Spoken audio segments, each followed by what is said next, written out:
Welcome to Talkin Giants presented by SeatGeek. I'm your host, Bobby Skinner, here with my co-host, Justin Pennick. And we've got our offensive undrafted free agent review. We got 6 guys on offense. We'll hit the 10 guys on defense on Monday's show. We actually have a lot to get to in this show, Justin. We got Chris Pettit and a few of the members of the gang are fired. James Bradberry, we're going to talk about that because it seems like it's going to happen before the next time we record. The UDFAs. And we are and having our 5th member of the Talkin Giants Ring of Honor inducted at the end of the episode. Justin, how you feeling, man? It feels good to be back home in Florida. Oh, there's so much to do. Bobby Skinner, I just thought we would come into today, talk about these offensive UDFAs. We'll have one more episode where we talk about the defensive UDFAs, and then we get to have some fun. We get to have some interviews, talk with some old friends, talk with some new friends, just go into the summer. But no, Bobby, there's so much to do. I'm like overwhelmed on how much we have to talk about this episode. I'm doing great. Glad to be home. Glad to be talking with our Patreon like we normally do. Getting back to the routine. How are you? I'm good, man. It's good to be back home. Good to get some actual sleep. I feel like we haven't connected with our audience a ton the past week because we just were so nonstop, go, go, go. And we still got a good amount of work to do for the next week, but not as insane. But again, I love doing these undrafted reviews. I think these episodes make anyone who's listening a much smarter fan because you get to go into the preseason and like know about these guys. You know, when me and Danny did these in 2019, we were the only people that did it, and I don't think anyone really else does either. You know, so it's like, yeah, I really take pride in doing these, and you find some cool information. You get a good feeling of these guys, and you kind of have like, I think these guys are going to make the roster because Justin, one of these 16 guys, 6 on offense that we're talking about today, it's going to be a Week 12 game, and they're going to be playing.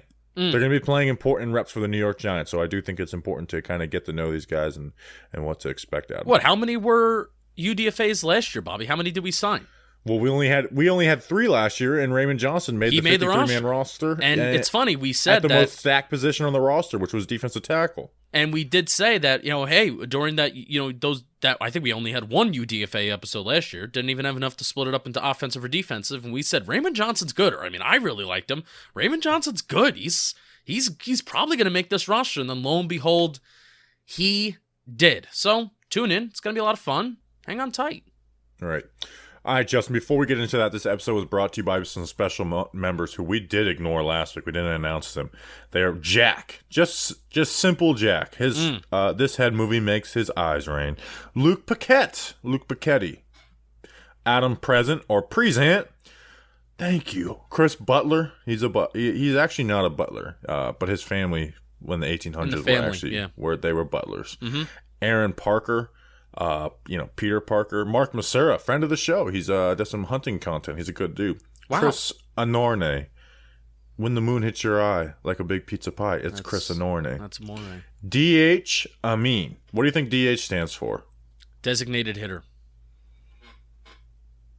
How about dopey hat? Like he just has these dopey hats he wears. You have a dopey hat on. Jeffrey Mueller, which I feel like isn't it like the Mueller Report? Yes, that's something. That's something that exists. Jeffrey Mueller. This is the Jeffrey same person. Mueller? The host of that show. He's a doctor in Winter Park, so that's a different Jeffrey Mueller. Wow, okay. I do need a doctor. I need a primary care doctor. Now that I'm like an adult. Michael with no last name. Michael Motorcycle, turn the key and watch him pee. Daniel Featherson, Sean Featherson's son. Christian Ferrari. He doesn't own a Ferrari. He's too poor. Tough. But he's rich. He does own a Ferrari. He's part of the World Beater tier. Travis L's a friend of the show. He took some L's though. Jared Smyers. He works for Oscar Myers Wieners. Justin, who are these people? If you have the last name Ferrari, you don't want to own a Ferrari because then it's just you're buying into that last name, the stereotype. I get it. So you own a Corvette. Patreon.com/TalkinGiants. $2 a month plus some other tiers like the World Beater tier. You can support us and also get some nice perks. Hang out with us live while we record the shows. Bobby Skinner will send you some stickers, magnets in the mail. Then even twice a month. And if you haven't gotten them, you will get them. I've been behind. Bobby Skinner has been in Manhattan. Then twice a month, Bobby Skinner does some shirt raffles, and you could win some shirts. Patreon.com/TalkinGiants. Thanks to our patrons. All right, Justin, let's get into this news. We got a lot to get to. Oh, so much. we'll start at the top. The Giants fired some people after the draft. On Monday afternoon, they fired Chris Pettit, the director of college scouting, which is a very huge position within a front office. And then they fired Kyle O'Brien, who's a senior personnel executive. He was only with the team since 2021. Remember, he was picked up last year. Yeah. He was going to be the new GM. In March, I believe. And then they also fired their senior pro scouting executive, Ken Sturfield, who had been with the team since 2002. And then Matt Shoger, who had been with the team since 2005 as a senior pro scout. Justin, it's kind of hard to evaluate these guys without, reading. There's tea leaves we can read and stuff. But at the end of the day, our conspiracy theory, and again, we don't like to speculate. I think a lot of times there's a lot of fan fiction and overthinking on stuff. And it's what does this mean of the draft? And sometimes they're just trying to draft the best players.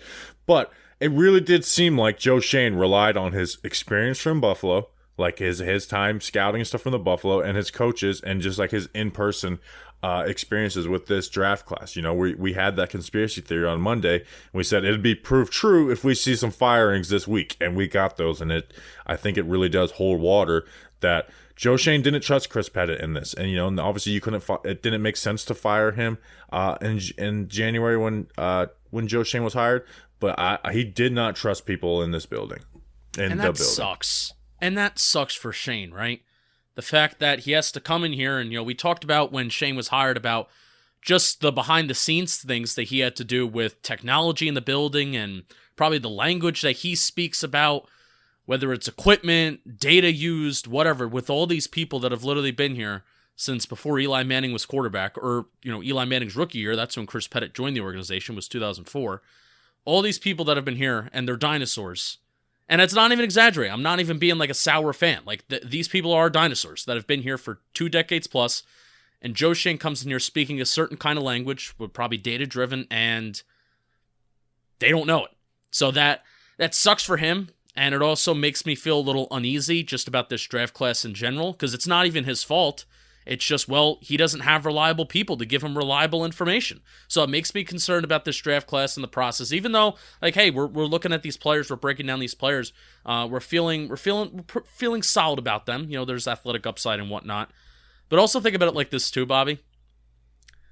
The human element of all this is that, guys like Chris Pettit, O'Brien, the scouts, this guy's hired, and you think about, okay, I'm probably going to lose my job. Maybe not. I'm going to work my ass off.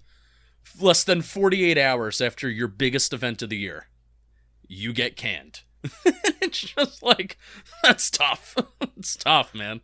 Yeah, supposedly a lot of people didn't like Chris Pettit, so I don't have much sympathy for him. I think he's a prick. I think he was one of those guys that... And he's been bad at his job. Yeah, he's been bad at his job, but I also think he's one of those... That's why Joe Schoen fired him, is because he thinks he's bad at his job. Tim McDonald, him and were very close. So if they thought he was good at his job, they'd have kept him. They thought he was bad at his job. But I also think it's one of those things where, hey, if that 4-part autopsy piece that was written on the Giants in November, December, if that's true, which it does look like it was true, I think it really angered John Mara. If that stuff is all true, then Chris Pettit, nice guy, kind of climbing up the ranks, and then once he gets the job, or at least somewhat of a big job that he kind of feels like he makes it, starts being a dick to people. I mean, I got no sympathy for people like that. You're gonna be fake. You're gonna be fake, either being nice or you're genuinely a nice person, but then you have your title and then you're gonna be a dick because you feel entitled. I can't stand that. So yeah, I also don't care about that stuff as much. I just care, are you good at scouting college players? I think that could go hand in hand though. If you're bad at your job and you're still being a dick to people, then that's even a worse look if you're just humble. If you're humbly bad. Yeah, I'm just glad he's fired because it seemed he's not good at his job. Yeah, it seemed like he was bad at his job. So. Good. I'm excited to see the people and where they come from that Joe Schoen will bring in. Director of college scouting is a very big title. So I think it's going to go. It's going to be someone that's again young and aspiring to get to an assistant GM and GM. So I'm excited to see where they come from. Wherever they come from, we won't have a ton of information on them anyways, but it'll be interesting to see, because you just don't know what happens behind the scenes. We could do as much Brandon Brown research as we want. We don't exactly know how good or bad he is at evaluating talent and getting it on the team. I don't even think it's worth asking the question, how does this make you feel about this draft class? Because I don't know if there is an answer to that. But if Joe Schoen somehow makes this draft class a good draft class, or if these players wind up being good, right? Because it's ultimately on them now. If these players wind up being solid players, and we look back at this draft class saying this is a good draft class, with such a lack of good, reliable people in the building that Joe Schoen has, man, will that be quite an impressive feat to get in here and to have 11 picks and have some of them be solid?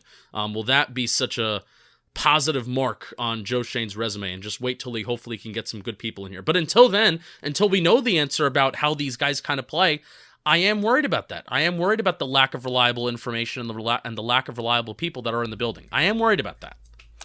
Well, if people want to figure out what these players are going to be, go check out the Giants draft recap. We did an hour and 20 minutes. It was a very good episode, I thought. I didn't ask for freaking reviews. I'm so pissed off of myself. I forgot to ask the listeners for 5-star rating. I was like, relax. No, I was very ticked off. Like, it ruined the next hour for me, and that hour is like 3:30 in the morning. All right, Justin, we're going to talk about James Bradberry because Joe Schoen said on Carton and Roberts that the James Bradberry situation will be resolved before the end of the week. So we have 10 UDFAs on Monday's episode. Let's just talk about James Bradberry under the assumption that he's cut, because that's what it seems like it's going to be, is that he's cut. Everything is going that way. Listen, it sucks. You know, Joe Schoen exhausted everything that he could try and do. He didn't get any offers, and it seems like they're going to have to cut him for nothing. Did he not get offers? I mean, what's the difference between saying that there's been phone calls and there's been offers? Just because you're getting phone calls doesn't mean you're getting offers, right? Okay, but also he said that pre-draft, and I don't think he would. I think a good lie to the media would be to say that, hey, we're getting calls on him, instead of like, no, actually, no one's calling and no one's interested. So I don't take that quote. I don't put any weight on that quote. It does suck. I mean, that's the bottom line. I feel like I want to be mad. I want to feel like I want to be mad that a deal wasn't made, because Bradberry is a good player. I feel like for a team that needs a cornerback, and I'm talking about needs a cornerback, and there are teams out there that do need one, I feel like even if the Giants were to eat some of the salary, that still should be something that is appetizing to another team.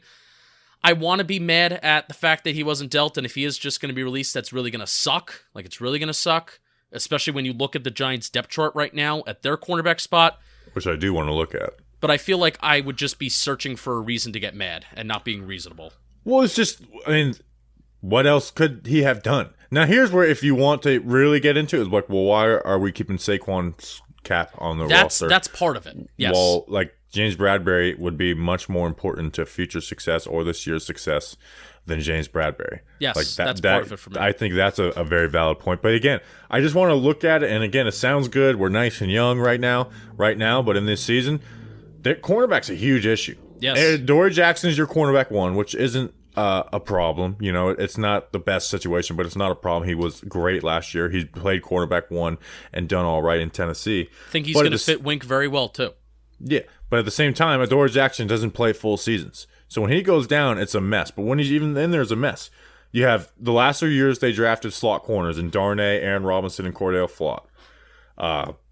Flott, I think, has the best ability to play outside of all those guys, but he's not going to be ready year one. No, he's just 175 pounds. Rodarius Williams, who was a 6th-round pick in 2021, who came in and did all right under Patrick Graham, he's coming off a torn ACL, and he's old. You know, people forget he was an older draft pick. Was he like 26 right now? 27?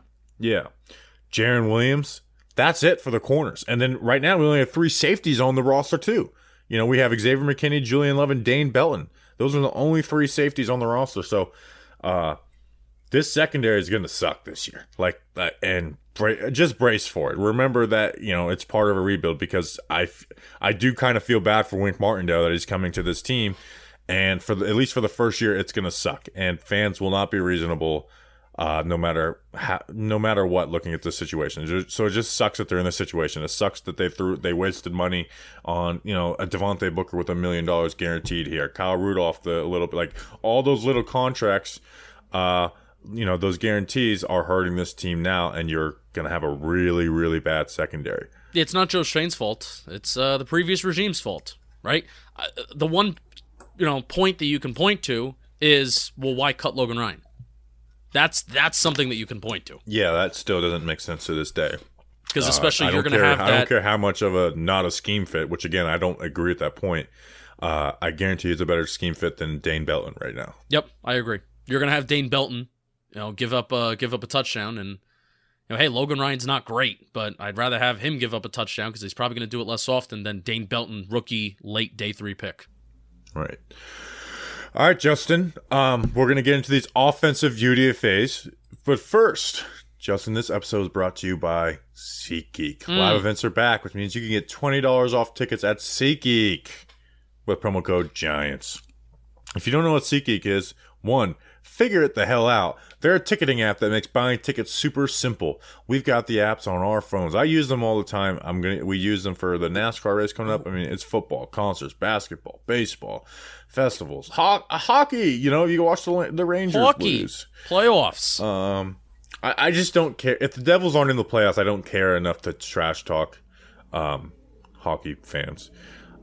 SeatGeek rates every ticket from 0 to 10 to make sure you are getting a good deal. Green means good, red means bad. Pretty simple, right? Every ticket, unless you're colorblind, then it's a little more struggle. But then they have the little number next to it. Every ticket on SeatGeek is backed by their buyer guarantee, so you can shop for tickets with confidence. Don't worry, we've got the hookup. Use code GIANTS for $20 off tickets at SeatGeek. That's $20 off your first purchase with promo code GIANTS. Make sure you click the link in the description to download the app. All right, Justin, are you ready for our offensive UDFAs? I'm ready, baby. I'm very ready. I love these episodes. I really do. I've probably repeat that 20 times in this podcast, but I do love doing these episodes. So we have 6 on offense, and the offensive ones, let's be real, Justin, they're more fun than the defensive ones. I agree. Yeah. And we're going to start with the guy, Justin, that I had in my draft month mock draft. It was the 6th round. This was a guy that Monte Cristo on Twitter, by the way, did some really good Twitter sleuthing to find out that Joe Shane said, we like this guy at the Combine. And that is Austin Allen, tight end out of Nebraska, who's 6'8". 6'8"? What? Yeah. The man is huge. 6'8", 253 pounds. Ran a 4.83 40, 34-inch vertical jump and a 4.26 shuttle at the Combine.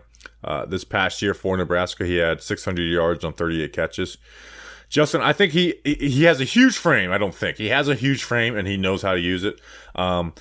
That's being said, he's not a good athlete. Like the 4.8, 340 does show up on film. But I think with his size, like it's good. It's good enough with his size. And for a guy that size, you'd be surprised. Like he blocked well in space. Like whether it's the wham, the lead blocker, you put him out on the perimeter. That's where he's good. He's actually better blocking in space than he is in line. Like I think he needs to add more strength to hold up in line. Like he doesn't have like those great single blocks, but he works the ankles pretty well. But that being said, he is slow. Like and more so slow. Like I actually like if you're slow, but you kind of play at a good pace off the line of scrimmage, that's not an issue for me. But Allen, he is very slow and lumbering off the ball. Like but he's kind of got like the build-up speed is all right, So that's a little worried. Like that's why he's a UDFA, Justin, is because he is very slow off of the line of scrimmage. His route running isn't crisp or quick. That being said, he catches everything thrown his way, and he may not be an amazing leaper, but he does high point the ball really well. Most of his damage at Nebraska came in like these block and release situations. So Justin, I think he just needs to add more strength to be a guy to make an NFL roster and play. Like I think that should be his goal, is to add more strength and kind of be the Levine Toilolo guy who lasts in the NFL for 8-9 years. For that, I think that's the path for Austin Allen to be in the NFL for a long time. I think he has a little bit more athletic upside than Levine Toilolo, no? Yes. He has, like, if you're running a seam, Austin Allen's better than Levine Toilolo. But like Levine Toilolo, he's very slow and lumbering off the line of scrimmage. Yeah. But he's also not as good of a blocker as Levine. He doesn't have the same strength as Levine. Yeah. I called him a sneaky good athlete, and maybe it's just because of the production. He had 5 catches of 30-plus yards in 2021, whereas The couple years before, I don't even think he broke 3 catches of 30-plus yards in all of his previous years before this year, but he did have 5 catches of 30-plus yards this year. 71.1% of catches went for a first down or a touchdown. That's pretty solid. I think that's better than Daniel Bellinger. But I think you have to look at the contrast between Austin Allen, where I think Nebraska actually kind of used him. They gave him volume, they gave him production, whereas San Diego State with Daniel Bellinger really kind of held him back a little bit. I would have loved to see if the roles were kind of reversed, what that would look like. 1 drop in 2021, so Bobby talked about his sure hands. 1 red zone reception in 2021. I feel like Austin Allen could be a red zone weapon. I feel like he can be a contested catch guy where if you do want to throw something up to him, I feel like he can be kind of a matchup nightmare down there in the red zone if he's going to get that opportunity. I do think he has that contested catch potential. Used well at the seams at Nebraska, reliable hands. He catches the ball with his hands and not his body. Goes up and he gets the football. He's willing to take on contact too. If you watch some of the highlights and stuff, you're going to see that he's willing to go up and absorb some contact, high point that football, and come down with it. So I like Austin Allen. I think he does need more technicality as a blocker. I think he could be a little too wild sometimes, a little leading too much. But hey, I'd rather hone that down a little bit rather than somebody who's just not willing to go out and block in space. So Austin Allen, I hope he's competing for tight end 3 come this training camp. I mean, he's the second best blocker on the team right now at tight end behind Daniel Bellinger. Akins and Ricky Seals-Jones are worse than him. And naturally, just because of his size, too. He's a big dude, That's valuable. And like I said, like you think 6'8" guys, like, oh, he can't move as a blocker. Like, no, like he actually blocked pretty well in space. Like I said, whether it's wham blocking, lead blocking, or out on the perimeter. Again, he'll never be a real receiving threat in the NFL, just to me, because he's just so slow and lumbering off the ball. But he can be a depth tight end for time in the NFL, Justin. Yeah, I said, I am rooting for one of Ricky Seals-Jones or Akins to not be on the team and Austin Allen to make it, even though I don't think I'm not predicting that. Yeah, I think he should compete for tight end 3. I'm not calling him for tight end 3. I think he should compete. I think it's Ricky Seals-Jones at tight end 2. Daniel Bellinger tight end 1, or flip-flop those 2 guys depending on the situation, right? Daniel Bellinger is going to be more of your running down, run-down situation guy, your first and second down guy. Maybe Ricky Seals-Jones is your third down guy, right? So those 2 guys are your first 2 tight ends. And then I want Austin Allen competing for tight end 3. And if you have to stash him away on the practice squad and release him, I hope he actually makes it to the practice squad for the Giants. Right, yeah. I mean, again, I had him, as that 6th round pick. It wasn't a pick I loved, but I kind of was like, I went through this whole draft, didn't pick a tight end. Here's Austin Allen. And we knew the Giants liked him, at that size. So, and guys, tight ends do get better at blocking in the NFL. They really do, as long as they're putting in the effort. So I do see him getting better as that blocking. Yeah. And as long as maybe they're not 230 pounds. Yeah. I'm talking about like guys who kind of have some type of blocking profile, not the guys who it's like, no, they just don't block. The Ricky Seals-Jones of the worlds. Yep. So Austin Allen, we hit him first. He was a popular name when it happened. All right, next on this list, Justin Ross. No, tough. I know. I wish it would have been fun, even though it would have been annoying when he ultimately got cut. All right, next on the list, Justin. You know where this guy's from? Brevard County. What? He's a hometown hero. And that's Jashuan Corbin, running back out of FSU. 5'11", 202 pounds. At his pro day, ran a 4.3 shuttle, 6'9", 3-cone drill. I don't know if I necessarily believe those numbers. But he put up good production for FSU, and he was transferred from Texas A&M after 2019. But he had 6.2 yards a pop this past year, almost 900 yards. He looked good for FSU. I think if you're just talking about ability, ability, if it wasn't about the current depth charts on the Giants, I think Jashuan Corbin would probably have the best chance out of any of these guys. He's a 1-speed runner, Justin, with pretty solid vision. Here's my thing with Jashuan, and this is a good thing because a lot of times the player is fun and it's not good. I think he's a solid back, but he lacks that one trait you get excited about. What's that one trait about Jashuan Corbin that you get excited about? There's good traits. But anyways, his speed is fine to be an NFL running back, especially once he gets to that second gear is pretty nice. Strength to run through contact, but I do think Justin he needs to have more forward lean. Like there's times where he'll be in the hole and he's running straight up and down. I would like to see him have that forward lean more. Although you do see the strength and the contact balance. Here's the thing that I noticed I thought was the best, Justin. You can tell me if you agree. I thought he had some really nice lateral cuts. Like that Notre Dame touchdown run, like in the hole. In the hole, and he's got someone lined up, and he breaks him down. Bam! He needs some more bursts out of them, but I think the cuts are nice, and those cuts will add to, maybe add. Sometimes they'll add 20 yards, sometimes they'll add 3 yards, but I do think those are important. He can be a bit hesitant when there's immediate penetration. When there's an offensive lineman get blown up, he can be a little hesitant. But I overall, I think he's got good vision and pace.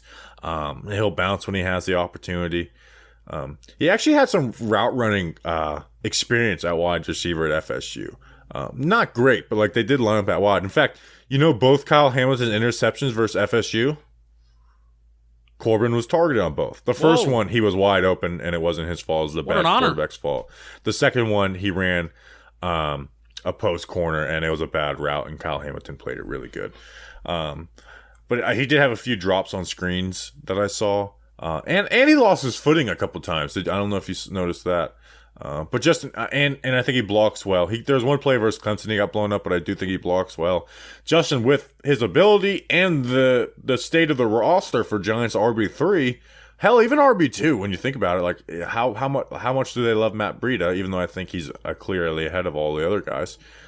Corbin's got a good chance to be on the roster, Justin.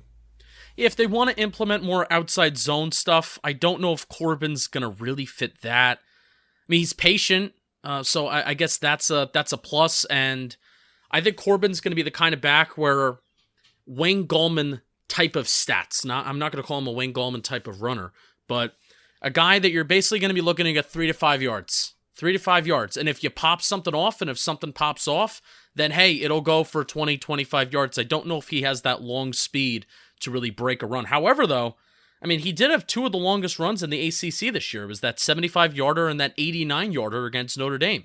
So, I mean, I'm saying that, we have the evaluation of that, hey, he doesn't have that long speed to really break runs, but he did have 2 of the longest runs in the ACC this year. So I think he's good when he gets to that second gear, but it's you don't between 0 to 10 yards, you don't see that burst that you see where it's man, no. like Matt Breida's man, you see that burst. Corbin, you don't really see it. He's elusive. He's elusive. You were talking about the lateral movement, and that's one of my main notes that I have. And why I also think he can be an efficient runner, because that's what Wayne Gallman was.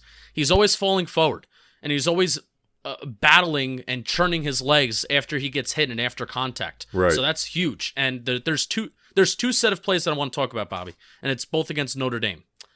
So you talk about the 89-yarder, great, big explosive play. But what I want my running back to do is this. It's a 3rd and 5. Kind of wild that FSU is down by, I think, 1 or 2 scores, and they're going out of They're going out of the Wildcat. Okay, so 3rd and 5, Corbin's out of the Wildcat. Gets hit at the line of scrimmage. Churns his legs, kind of a couple guys fall off of him, but then 2 guys are on him. He winds up turning probably a negative gain or a no gain into a 3-yard gain on a third to make it a 4th and 2 on a 3rd and 5. So what does Florida State do? Now they can go for it. They're gonna line up Corbin at the Wildcat again. You're thinking, whoa, what is this team doing? What is this team doing? Snap the ball. He gets the ball. He's not throwing it. He's running it. Kind of doesn't see anything at first, but then boom, cuts, makes a guy miss, falls forward against another defender, first down, new set of downs, new life for Florida State. So that's the type of balance that I like to see out of my running back. Hey, let's fight for some yards. You don't need to be Brandon Jacobs. Fight for some yards. Don't give up on a play. Churn your legs. And when a team needs you to pick up a first down in a short yardage situation, when a team needs to be efficient, be it. Corbin is that. Yeah, and I think with all that, like you said, he fights through contact, his legs keep trying. I think he could bring some more lean and play behind his pads a little more. I think he has the strength to play behind those pads a little more. So let's do it quick. Saquon Breida 1-2. I still like Antonio Williams better than him, but I like Corbin much more than I do Gary Brightwell. Steez. Oh, here he goes. Damn it, and I talked, so that means you can't see him. Oh, he's sneezing. How about this? So he's gonna sneeze, and I kind of want to watch him and laugh. I think it's gonna be a camp battle. I think it should be a camp battle. Definitely. I'm not even gonna say right now who I prefer, but I am gonna kind of take the cop out of say who you prefer. Whoever looks better in camp and whoever looks better in the preseason. That is who I want to be running back 3. I say Antonio Williams as a personal bias just because I really like him, and I think he actually likes me. But as an unbiased perspective, I'm going to say battle it out in camp. So that means Corbin. But I actually like Antonio. No.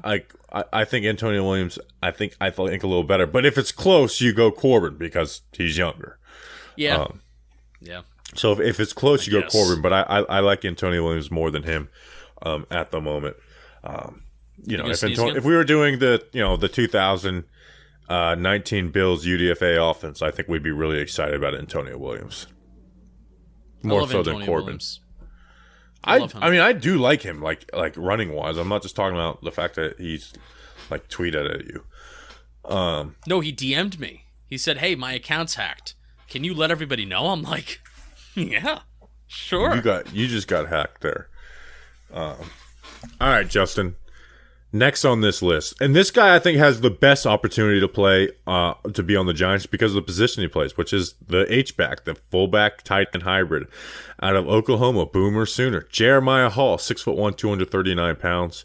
Had a very bad combine, honestly. When you watch him play, I thought he'd test better. He had a shockingly bad his combine. Yeah, he had a 4.96 40, which is okay. And then, but the vertical jump, 29 inches, I thought he would have a little better than that. And then 19 bench press reps.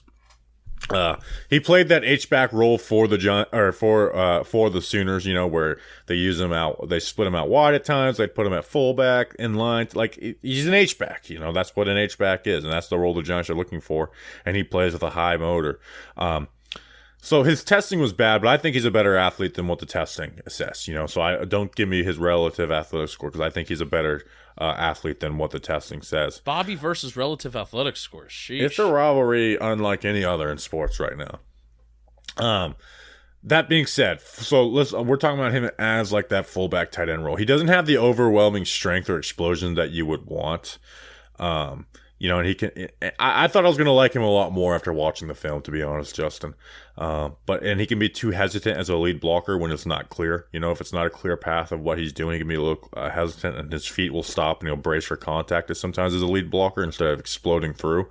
And that's the thing that I was looking for when watching Jeremiah Hall. I wanted to see him, his feet to keep moving and just get low and explode through guys. But he does get low. He fights with good leverage, and after maybe not having the great bringing the pop as much as you'd want to, he finishes blocks really well. He keeps his feet driving and he finishes them.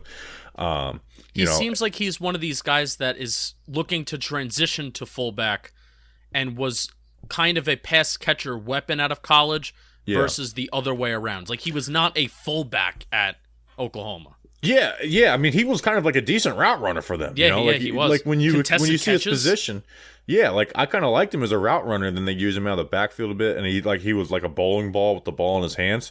But like I mentioned before, Elijah Penny kind of was like that at first too, and he got better at those things. So obviously there's going to be some development with Jeremiah Hall. When you put him as an inline blocker, I don't know if he'll ever the size, and he just doesn't can stay connected as well as you want. So I really think it's kind of like that. You're running the flats, maybe a wheel route here and there, and then you're gonna be lining up as fullback. You do see the ability to be there. You see the strength there. You see the way he finishes blocks. That's bring that into the first part of the block. But for those reasons, he's a UDFA for a reason. Like a lot of times I'm take a swing on these guys in the 7th round. They could be a guy on your roster. No, Hall's a UDFA for that reason, is that he's not as polished in those things. But I think he can get better at that. And again, he has the best chance to make this team just by simply they said they want an H-back, and he's their H-back right now. I kind of would rather Bellinger and Austin Allen or Ricky Seals-Jones, or give me a tight end that's not usually on the football field with their hand in the ground as my H-back. I would rather that than have a roster spot solely dedicated to an H-back. Does that make sense? No, not to me. I'm actually a big believer of that because just fullback in general deserves a roster spot. But they don't run with that typical fullback, though. But That's I the think thing. I don't care if it's 4 or 5 reps a game. I think those reps are more important than having your 6th wide receiver or your 4th regular tight end. And those guys are always going to be like, they have to be special teams contributors too. Which I think Hall, he kind of has that body. Yes, like Jeremiah, if you're playing that position, you're going to be a big time contributor on special teams, which Jeremiah Hall will be if he makes the roster. Okay. So I do believe in committing to that. I don't care if it's for 4 plays a game. I think it actually matters, and having a guy who can do that type of stuff well is an advantage. It's why I would have drafted a guy like Ben Mason in the 6th round out of Michigan last year. Yeah, and I'm still learning about Dable's offense and what he kind of prefers, and I think we're all they still don't use it kinda... a lot, but I don't think. But if they want an H-back, like I think Hall, I'd rather have Hall than, Allen. Okay. I mean, if versatility was the name of the game for the draft class, for the entire draft class, that's what a lot of... If you were to summarize the 2022 draft class in one word for the Giants, that word would be versatility. That's what a lot of people have been saying. I think Jeremiah Hall is the epitome of versatility when it comes to this UDFA class, because I think he can line up and have reps at fullback. They can line up and have reps at tight end. And even Elijah Penny last year for the Giants was like this somewhat effective running back whenever he needed to be in there. And I think Jeremiah Hall, if needed, especially as like this pass blocker on 3rd downs, hey, you're in here. Yeah. If you're going to go out and you're going to run a route, great. But we kind of want you in here to block and handle that. I mean, hey, if we're looking at Jeremiah Hall doing that for us sometimes, great. Add him into that list. That's 3 different positions that we just listed that Jeremiah Hall can do. Just a matter of how well can he do them. So very, very versatile. He's like the epitome of versatility of this UDFA class. And you talk about like, the third tight ends catches are going to be usually wide open. They're not running a post or a dig. Yeah. Those are going to be wide open. And Caden Smith 2020. I'd rather have Jeremiah Hall catching that ball and being in space than I would Austin Allen or fill in the blank, tight end. Yeah, he is faster. Yeah, and, I think he just has some like you said, he has some running back experience. So I'd rather have that guy on there. So I do think Jeremiah Hall has, out of all these guys, has the best chance to make the roster, just simply because of his position. All right, right on. All right, Justin, why don't you read an ad and we'll get on to a wide receiver from Maine.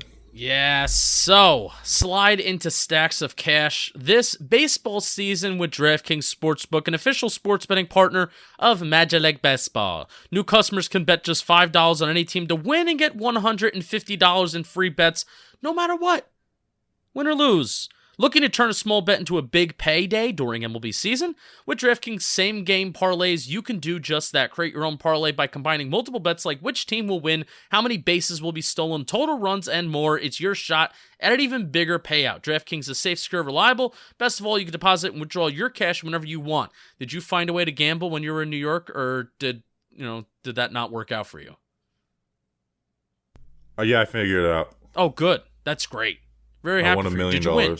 Yeah, I won $1 million. $1 million. So now you are, with your $500,000 salary. I really bet my entire salary. You now have a net worth of $1.5 million. Math. Download the DraftKings Sportsbook app now and use promo code JOHNBOY. Bet just $5 and get $150 in free bets no matter what happens on the field. That's fun. That's promo code JOHNBOY at DraftKings Sportsbook, an official sports betting partner of Major League Baseball. Minimum age and eligibility restrictions apply. See show notes for details. MLB trademarks used with permission. How about that? How about it? Justin, the next guy is not a guy we're going to give you this great evaluation on, but he's fun. He's a wide receiver from all the way up in Maine, and that's Andre Miller. Not the former point guard for the Nuggets and like 20 other teams in the NBA, but Andre Miller, wide receiver for Maine. Nice body, 6'2", 224 pounds, 32-inch arms. Nice body, huh? Yeah, at his pro day, he ran a 4.5 340. He had a 37-inch vertical jump. Justin, he's a contested catch guy, and I think he can move pretty damn well, like for that size. He had 680 yards this past year on 39 catches in 9 games, so 17 yards a pop. There's some rumor that he might move to tight end, which would be interesting. He's a little. What's his measurables again? 6'2", 220. Oh, okay. Rice and John situation. Yeah, 6'2", 224. His speed is below average, but he is a smooth runner, Justin. But like if he was at the combine, the only 40 times for wide receivers that would have been slower would have been Traylon Burks. Oh, look, he's a first rounder. Kyle Phillips and David Bell. Notable names. Yeah, kind of are. He's smooth getting in and out of his cuts. Like there's no wasted steps, and then the release, like he releases through the DB, he gets vertical, he stays square. That being said, he's not playing the best of competition, so it's a lot easier. You can use his physicality more versus those guys. But when he does, he stacks well. And again, he really has some nice contested catches. Like great leaper, like contorts his body really well. Always catches it. Like he's a fun player to watch because some of these awesome like he'll get a guy deep. And they'll underthrow the ball, and he'll come back and just snag it. And again, it's against worse competition, but it's cool to see that. And again, he'll have better QBs throwing him the ball if he ever gets a chance. And he, like when he's working deep, he does use some decent route stuff. So this isn't going to be, if we were doing pre-draft, I would not put him on the podcast because it's kind of hard to evaluate him without seeing the competition and not having all 22. But he's an exciting UDFA, like a guy who can make some crazy catches like that. Like to me, he's a lot more exciting than the wide receiver out of Michigan, Dalen Baldwin. Like I'm more excited for Andre than I am Baldwin. Is this your bet for making a fun, splashy play in the preseason? I don't know. I got to watch the defensive guys first. Offensive. But I'm very excited to see him play in the preseason. I'll say that. Like he makes a. We're talking. He's going to get a preseason touchdown. I'm going to call that right now. All right, yeah, that's basically what I was trying to get you. I was trying to get you to that spot. Brian Lewerke to Andre Miller touchdown. I'm calling it right now. What about Davis Webb? You know what I was thinking about today? Davis Webb does throw some contested catches in the preseason. I was thinking about that today, Bobby. I was thinking they're not going to play Jones and Tyrod that much in the preseason. They're going to play Davis Webb. He's going to get a quarter, at least. And Andre Miller is going to catch a touchdown from him. Calling that right now. Excited for that.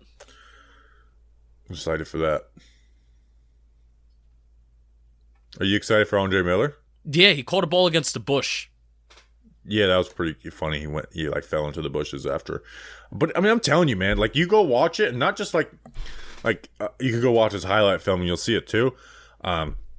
But you go watch the individual games, and it's like, dude, that's a sick ass catch. Like he goes up and gets it. He makes some just wild contorts his body while it makes those catches. So, with that speed, he's a UDFA. He probably never make a team, but that size and that ability to contest, it makes you think do you use him as a mismatched tight end? What ends up happening with Andre Miller?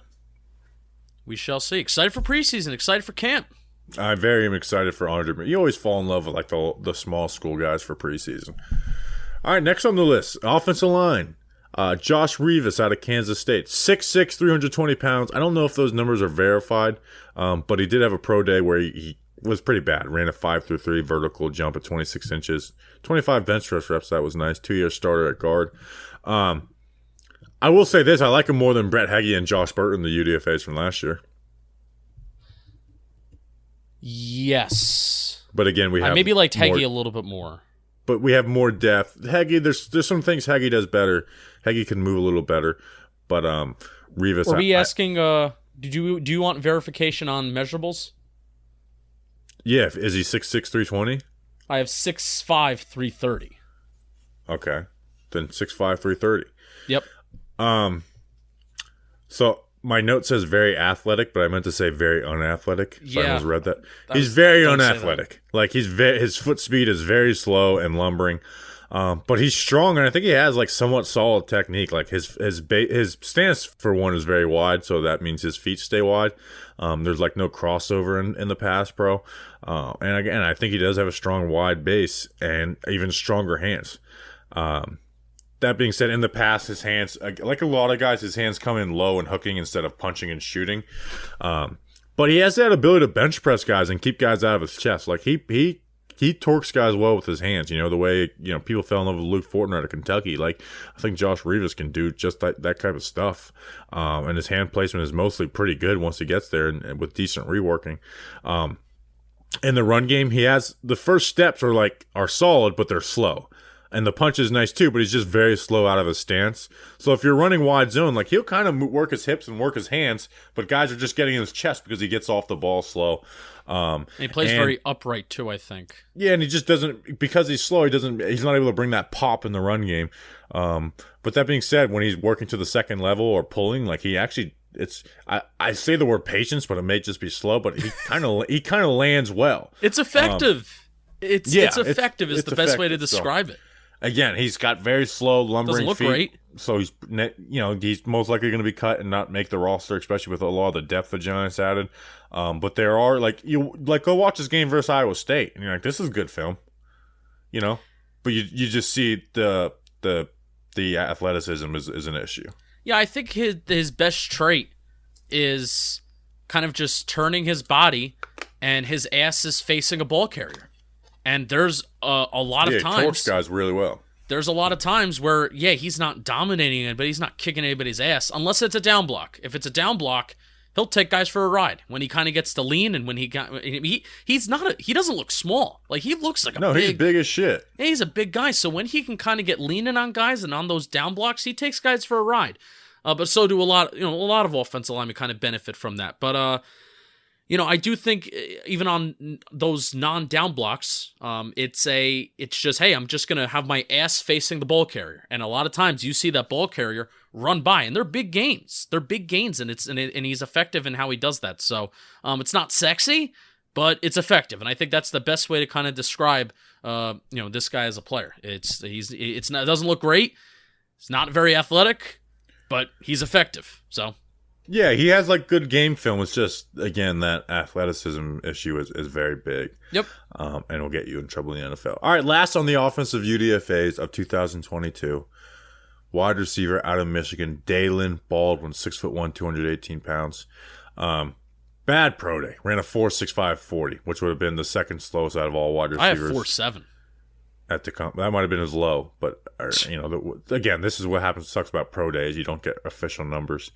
For Michigan, he only had 17 catches this past year, and a lot of his playing time was in mob. He just didn't make the rotation much for Michigan. He didn't get much playing time. He was a transfer from Morgan State, and then he transferred to Jackson State with Deion Sanders. So he actually played 13 games in 2021 because those Jackson State games were in the spring of this past year, and then he transferred to Michigan, where he just didn't get a lot of run. To me, just slow, bad change of direction. You get him at full stride. There's some okay, that's nice, but he's not going to be that type of guy. So his speed's always going to give him an issue separating. I'm not really a big fan of Dalen Baldwin. Let's be real. He catches the ball on his pads, but there is some spectacular ones you look at Jackson State. But also at Jackson State, you got some smaller guys. A ball that's not thrown as hard as it would be at Michigan or in the NFL, so it's easier to react to it.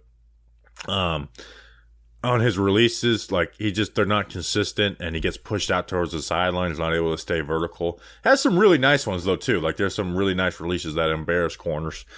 Route rush, but his route running, I think it's actually decent. He does a solid job working into corners' blind spots. He works. I think he runs his routes hard. I think he runs them hard and with purpose. Yeah, and he works back to the ball. Yeah, he works on curls, outs, digs. He works back to the ball on those. But also part of that is he's not moving at a very fast speed, so it's a little easier to make those routes a little sharp. And even then, there's too many steps, and he's gearing down with guys in his pocket. So, I don't like him. That's I'm the little kid, trying peas for the first time. I was like, I don't like it. I don't like Dalen Baldwin. Yeah, I don't even think he caught 20 balls this year at Michigan. 17. He transferred a couple times, so has had trouble kind of finding his place in the NCAA. I'm not even sure if one of those seasons had a lot of production, but hey, if you go to Michigan from some smaller schools and you don't even get 20 catches and you're trying to go into the draft, that's tough. He's praised for his work ethic and his character. That's something that I saw. I think he could, if he has a role in the preseason, he has a role in the training camp, it's going to be, hey, this guy's going to catch deep balls. He's going to be this designated deep ball target. And this is another guy where, hey, it may not be as much of a slam dunk as Andre Miller, but you can see Baldwin, if he's wide open and if And if there's like a break in coverage in the fourth quarter for preseason game, which likely there may be, if Baldwin's running wide open, I could see him getting an easy touchdown. So. Yeah, there's just the athleticism isn't very good. Like he's like slow with the ball in his hand. He's just I don't like. There him are much. sometimes where I wanted to like him though because we had some Michigan people who listen to the pod, and I was like, oh, sweet, a Michigan wide receiver, but he just doesn't do it. There for are me. sometimes though when he's a big play machine. Whenever he does get the ball in his hands, I want to call him a machine. Machine. Hey, we're searching for. He had that really here. nice catch from J.J. McCarthy versus Western Michigan where he threw the ball across his body to the other side of the field. Like, that was a nice play. There's sometimes he looks like he's the fastest guy in the field. So that's why I was surprised to see the 4.7. Yeah, well, the only time he got on the field at Michigan is when they were up 50. So wow, versus Western Michigan. Man, so he did. I look hope a little Dalen faster. Baldwin proves you wrong. You sour old. I man. hope he does too. But I kind of wanted to like a little jitterbug or somebody. Give Charleston Rambo some guaranteed money. That's why we got Wendell Robinson. All right, Who's the guy that we Tonys. signed at like the first day of free agency, even though he's on a futures contract for who's from the Bills and from Alabama? Like, Forgot about I think him. he's got a better chance than Dalen Baldwin. All right, tough for Dalen Baldwin. It's like the nose tackle who we drafted, DJ Davidson, and now Baldwin, who's just getting the Met treatment. I mean, it's the UDFA episode. There had to be one guy that got the Met treatment. All right. Well, there's probably going to be more on the defensive one, right? Well, yeah, there's 10 guys, so we'll see what we got. We'll probably be mad about 3. I think Tamon Fox, the UNC guy, like I think supposedly he had some good reps for Icky, so that'll be nice. We got an FAU corner. I love my FAU players. So the episode's not finished though. No, Justin, we are inducting our 5th member of the Talkin Giants Ring of Honor. I want to remind you, the Ring of Honor members right now, Dave Tollefson, who was basically the creator of the award. He's like, I never won an award. We're like, we'll give you an award. We'll create a Ring of Honor. a Super Bowl. Yeah. I guess an individual award. Yeah. So we created it. And then Anthony Tomano, who was a big part of us, he was the 4th member of Talkin Giants. He added a lot of value, who obviously tragically passed. License plate guy was the 3rd one, and then Nick Gates was the 4th one after he did the Talkin Giants versus the World tweet last summer. And then the 5th one, we got a little quick 5-minute interview with him, was the star of the NFL draft, and that was Sam Prince, the guy who announced the pick, part of the Make-A-Wish Foundation. He announced the Kayvon Thibodeau pick. It was a star. He's making the media rounds, by the way. Like I saw he went on Arts Pod. He went on with the Dan New York Schneider. Revival guys. He went on with Dan Schneider too? He did, yeah. Oh man, I feel a little late on this. But again, did any of those people put him in a Ring of honor and give him a t-shirt? I don't think true. so. He said Talking Giants versus the world without us even having to ask him for it. So we've known Sam for a long time. So when we saw that it was his name, that he was going to be the one, so we were pretty exciting. So here's 5 minutes and giving him the news. He didn't know that he was getting the Ring of Honor inductee. Here's Sam Prince. All right, welcome back to the show. And now we want to introduce someone very, very special, the superstar of New York. I would say the first, and Kayvon Thibodeau is the second superstar in New York. Sam Prince, the guy who introduced Kayvon Thibodeau as the 5th overall pick of the 2022 NFL Draft. Sam, we thought that draft week wouldn't be complete without having you here. How are you doing, brother? Thanks for joining us for a few. I'm doing fantastic. Justin, Bobby, thanks for having me on today. And, call me the superstar of the draft. That's kind of crazy to think about because I was the one who announced the pick. It's crazy. You are, man. Bob, you're muted. Oh, great job. Wait, this is Sam. You're part of the show now. There's a lot of people that did picks and they gave like 10-minute speeches. Yours was perfect. Like get everybody pumped up, give the name and then celebrate with them. I mean, you really were a star, and it's kind of cool. Like it was a very proud moment. It's like, oh yeah, we've talked with Sam. We've known Sam for a while. Like you're wearing the Andrew Thomas jersey. You did the interview with him a couple years ago after he was drafted, and we kind of connected through that. And then it's like, you see that they do these type of things every year, but then you see the name like Sam Prince. I'm like, oh yeah, Sam Prince is our guy. So we were very happy and excited for you. Thank you. And talking Giants versus the world. And that feels good to say because you're just on the stage in Las Vegas. You did the rich, the desk for the NFL Network and everything. It was pretty exciting. What was like? I know you probably gotten this question a million times. What was your favorite moment from the whole weekend? It's got to be announcing the pick. How nervous were you for that? So I was very nervous. The most nerve-wracking part was pronouncing the player's name because that Justin has issues with that too. He still does get it wrong. Thibodeau is the issue, but no, it's Tibbs. Yeah. It's Tibbs. And I didn't want to say a wrong name. And I thought Tibbs would have been gone. And I thought they're gonna pick Akeem Aquano. And not knowing how you pronounce Akeem Aquano correctly is like how do you do that? It's like I'm like Akeem Aquano. Here's a question I have, and I just thought of this because I never knew this. Do they tell you the name before you go on the stage, or are you reading it for the first time when you open it? Yeah, so I don't have the card with me, but I'm bleeding blue. I'll get it because this is my room, and it's in some files. I have to get it out. So they give you the card. It says with the 5th overall pick, the New York Giants select. I put football in there. That was a good move. It's great. It wasn't in there. I asked the Giants if I could, and they said they would be glad for me to have be in there. That's a pro move right there. Mm-hmm. And then it said Kayvon, and then how he pronounces his last name phonetically on it. Okay, that's pretty cool. Behind the scenes.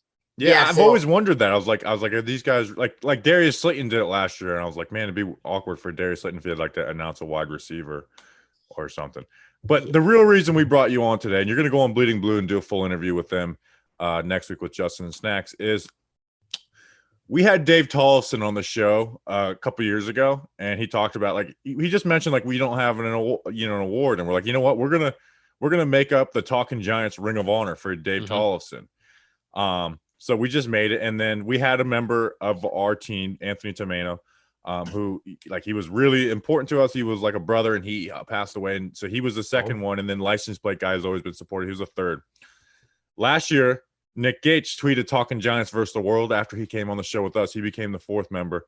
Sam, we felt, and we don't force these. People are like, put this guy in the Ring of Honor. It's like, no, it's like it has to happen naturally. And Justin called me yesterday and we got to put Sam Prince in the Ring of Honor. And it's super corny, but it is something I take seriously. And when Justin said that, I didn't even think for half a second. Justin knows me. I'm very hesitant on some things. I was like, okay, yeah, let's do it. So Sam Prince, we'd like to welcome you as the 5th member of the Talking Giants Ring of Honor. Probably the worst honor you've gotten all week. No. It's a high honor. Thank you guys so much for that. I really appreciate it. And I just found the card in my drawer. I was just going through the files with my hand.